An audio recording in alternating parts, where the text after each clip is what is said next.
And I tried hard to be proud of my service, but all I could feel was shame. And racism could no longer mask the reality of the occupation. These were people, these were human beings. I've since been plagued by guilt anytime I see an elderly man, like the one who couldn't walk, who we rolled onto a stretcher and told the Iraqi police to take him away. I feel guilt anytime I see a mother with her children, like the one who cried hysterically and screamed that we are worse than Saddam as we forced her from her home. I feel guilt anytime I see a young girl, like the one I grabbed by the arm and dragged into the street. We were told we were fighting terrorists. The real terrorist was me, and the real terrorism is this occupation. Racism within the military has long been an important tool to justify the destruction and occupation of another country. It has long been used to justify the killing, subjugation, and torture of another people.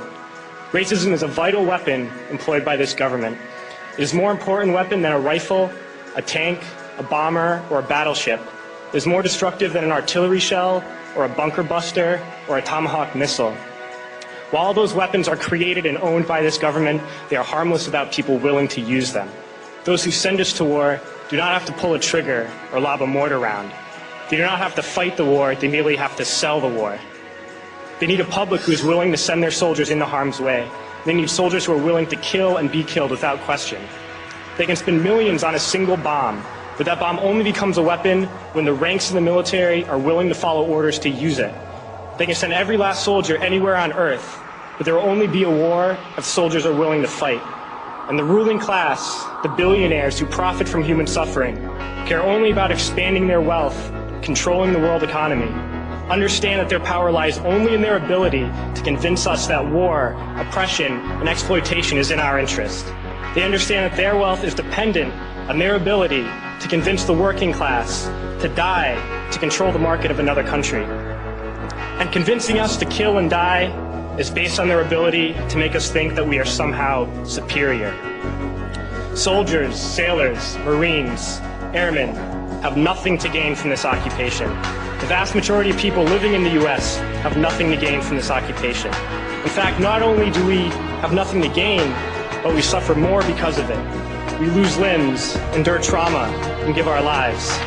Our families have to watch flag-draped coffins lowered into the earth. Millions in this country without health care, jobs, or access to education must watch this government squander over $450 million a day on this occupation.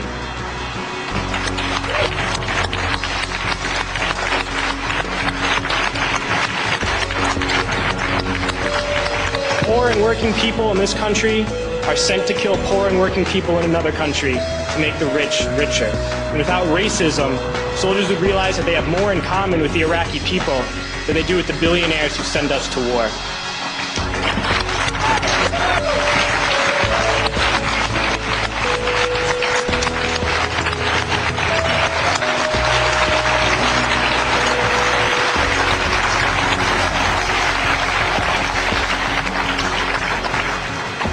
I threw families onto the street in Iraq, only to come home and find families thrown onto the street in this country, in this tragic and unnecessary foreclosure crisis. We need to wake up and realize that our real enemies are not in some distant land. They're not people whose names we don't know and cultures we don't understand. The enemy is people we know very well and people we can identify. The enemy is a system that wages war when it's profitable. The enemy is the CEOs who lay us off from our jobs when it's profitable. It's the insurance companies who deny us health care when it's profitable.